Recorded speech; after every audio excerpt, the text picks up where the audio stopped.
Do you write color like this or like that? Do you say privacy or privacy? Garage or garage? Obviously, this is all correct English, and these are but variations with the exact same meaning. English is naturally not the only language that contains variations like these. Arabic as well has different variations depending on where the language is spoken. Since the Holy Quran was revealed in Arabic, it too had variations within. And this video will tackle the concept of variations in the Holy Quran. So let's get started by answering the first question. What are the 7 Ahruf of Quran, and what does even harf mean? At the time of the revelation of the Holy Quran, there were many different variations of the Arabic language. People used different pronunciations, and they spelled words differently, and sometimes the grammatical structure of the sentences had variations too. For this reason, the Holy Quran was not revealed in one variation, but in 7. Each of these variations is called harf. When the Quran was revealed, it was revealed with all 7 variations at the same time. We call them the 7 Ahruf, or in Arabic, Al-Ahruf As-Sab'a. So these Ahruf represent 7 variations of some words in the Holy Quran. So each difference, no matter how minute or minuscule it is, it goes directly back to the Prophet, peace be upon him. Therefore, these variations are not up to us. So there is no and has never been any space for us for using our own variations of the Holy Quran. So why do these ahruf, and that is by the way the plural of harf, why do they exist? There are mainly 3 reasons why there are variations of the Holy Quran. First, it is there to make it easier for people with different dialects to read and recite the Quran without any problems. Like in this example, what you see in this ayah is a variation in the last word. Notice and hear the difference between how the last word is pronounced. وَمَا خَلَقَ الذَّكَرَ وَالْأُنثَى وَمَا خَلَقَ الذَّكَرَ وَالْأُنثَى. Since some dialects did not use Hamzat Qata in this position, it is acceptable to drop it, making it easier for those who already speak this tongue. Another example to confirm the point. هل أتاك حديث موسى هل أتاك حديث موسى. So again, there are some differences between these 2 examples. They are the exact same ayah. Second is that some of these variations that we see in the Holy Quran, they actually add another dimension without contradicting one another, like in this example. وَالَّذِينَ قُتِلُوا فِي سَبِيلِ اللَّهِ فَلَن يُضِلَّ أَعْمَالَهُمْ وَالَّذِينَ قَاتَلُوا فِي سَبِيلِ اللَّهِ فَلَن يُضِلَّ أَعْمَالَهُمْ. In the first variation of the word قُتِلُوا is translated to have been killed, which would make the meaning of the verse as follows: and the deeds of those who have been killed in the cause of Allah will not go to waste. But then looking at the second variation of the ayah, we see that the word قَاتَلُوا means have fought, which would make the meaning of the ayah as follows: and the deeds of those who have fought in the cause of Allah will not go to waste. As we can see, it adds a miraculous dimension to the ayah, adding and enriching its meaning. So the deeds of those who have been killed and those who just fought in the cause of Allah will not go to waste. So the variations here added another dimension without contradicting the one that is already there.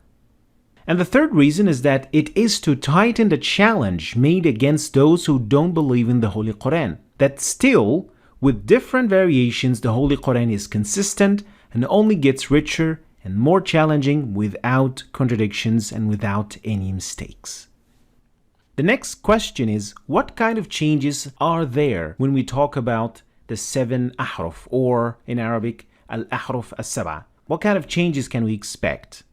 Now, the variations may involve difference in nouns. That, for example, in one variation, a word is mentioned in the plural form, and another it is mentioned in a singular form, like in this example. وَالَّذِينَ هُمْ لِأَمَانَاتِهِمْ وَعَهْدِهِمْ رَاعُونَ وَالَّذِينَ هُمْ لِأَمَانَتِهِمْ وَعَهْدِهِمْ رَاعُونَ. So the word أَمَانَاتِهِمْ, that is plural, and the word أَمَانَتِهِمْ, that is singular. Another type of difference is a grammar difference, like difference between the conjugation of verbs, like in this example. فقالوا ربنا باعد بين أسفارنا وظلموا أنفسهم فقالوا ربنا بعد بين أسفارنا وظلموا أنفسهم. And of course, these two verbs mean the same thing, but it is only how different people say the same thing. Another type of variation is the absence or the addition of a word, and this is one of its examples. وَمَن يَتَوَلَّ فَإِنَّ اللَّهَ هُوَ الْغَنِيُّ الْحَمِيدُ وَمَن يَتَوَلَّ فَإِنَّ اللَّهَ الْغَنِيُّ الْحَمِيدُ. Notice here that the change is merely syntactic, meaning that it doesn't affect the meaning of the ayah, but just the choice of words to say the same thing. Last is some differences in the application of the tajweed rules, like in this example. وَهَلْ أَتَاكَ حَدِيثُ مُوسَى وَهَلْ أَتَاكَ حَدِيثُ مُوسَى. Another example. وَاتْلُ مَا أُوحِيَ إِلَيْكَ مِنْ كِتَابِ رَبِّكَ وَاتْلُ مَا أُوحِيَ إِلَيْكَ مِنْ كِتَابِ رَبِّكَ. Now that you understand what a harf is in the Holy Quran, why it exists, and what kind of variations there are linked to each harf, now let's find out what are qira'at then. The word qira'at is a plural of the word qira'ah, which translates into a way of recitation of the Holy Quran. So a qira'ah is a way of recitation that is attributed to a qira'ah master. So qira'ah is just the selection that the qira'ah master has made based on the variations of the 7 ahruf. Now let's have a look at an example to understand this point fully. In the first surah of the Quran, Surah Al-Fatiha, we can see that there are many variations that we can choose from.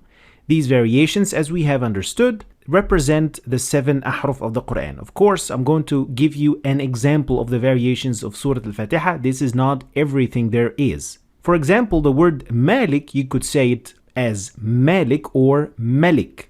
And in the 7th verse, the word Sirat, it starts with a Sad. Some variations of the word Sirat in this position is turning the Sad into Sin. So you would say Sirat. But some variations as well will turn the Sad in this position to an almost Zay. So you would say Zirat. So here we have 3 choices only in this word. Moving on a little bit further with the word alayhim.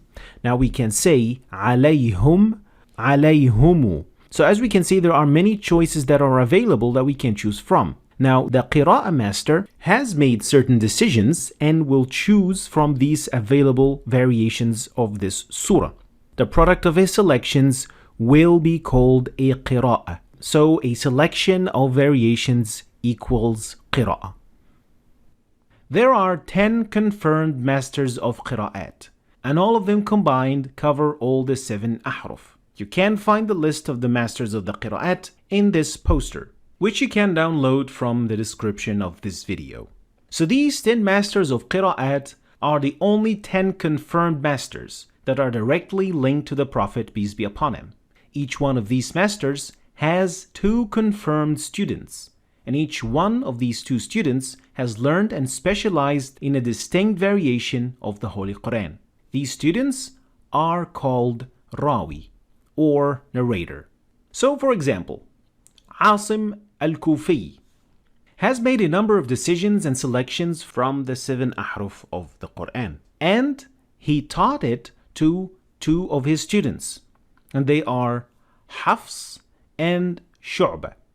And today we have the Qira'ah of Hafs an Asim, which is one of the most famous Qira'at nowadays, which means that Hafs is therefore the student of Asim, and Asim is the one who made the selections from the available variations of the Quran. Now the students of the students are called Tariq, or method. So the students of Hafs are then called Tariq. Let's have a look at an example that involves the Qira'ah of Asim from 2 different narrators. So the first one will be Hafs an Asim, and the second one will be Shu'bah an Asim. قالوا أتتخذنا هزوا قالوا أتتخذنا هزوا. So now you might be thinking, well, these people have made choices based on the 7 Ahruf.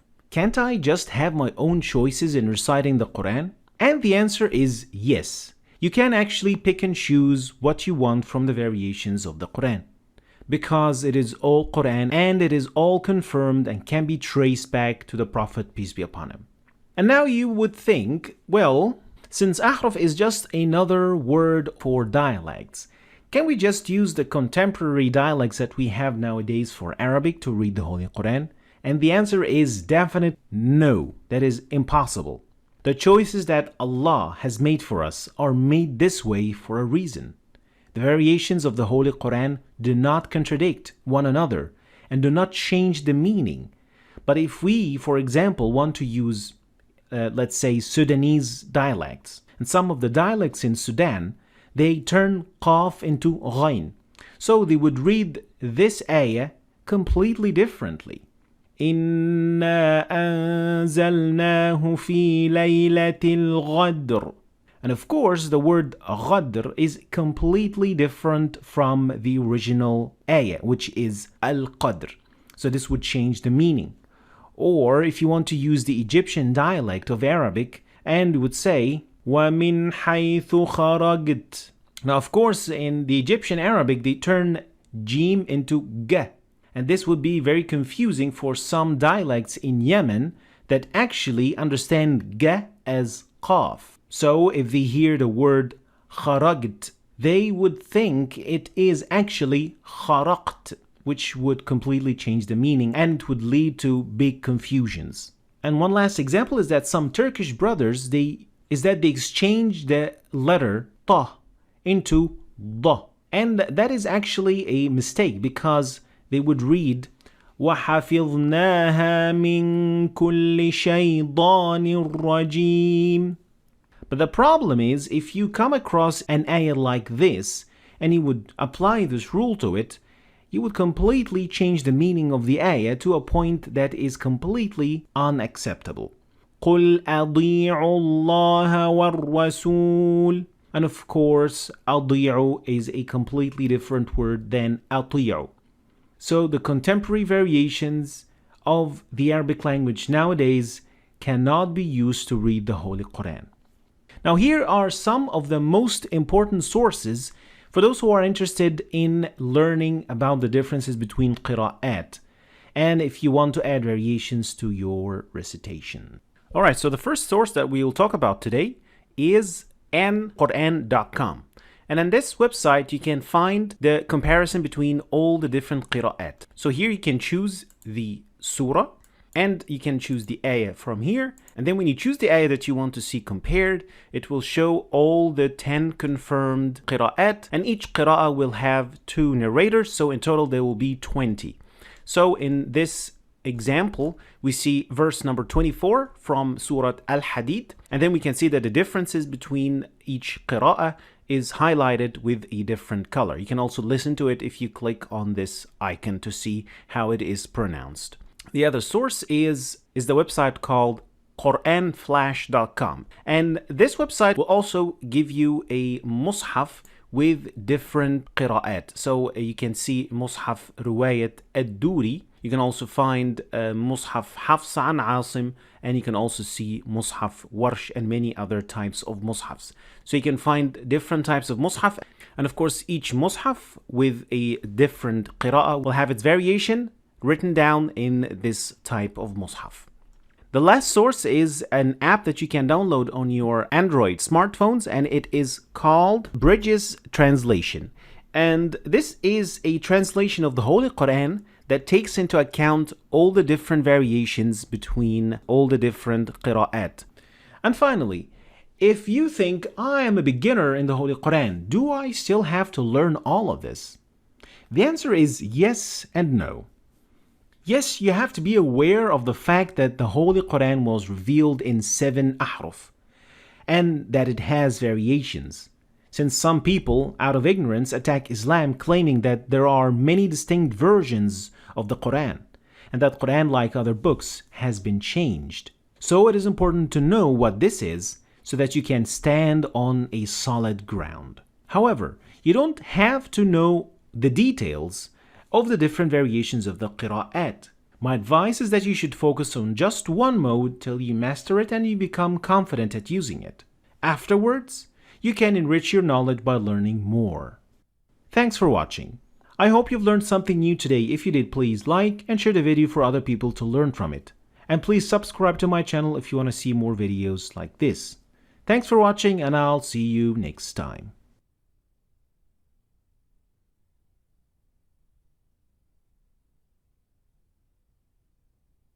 Want to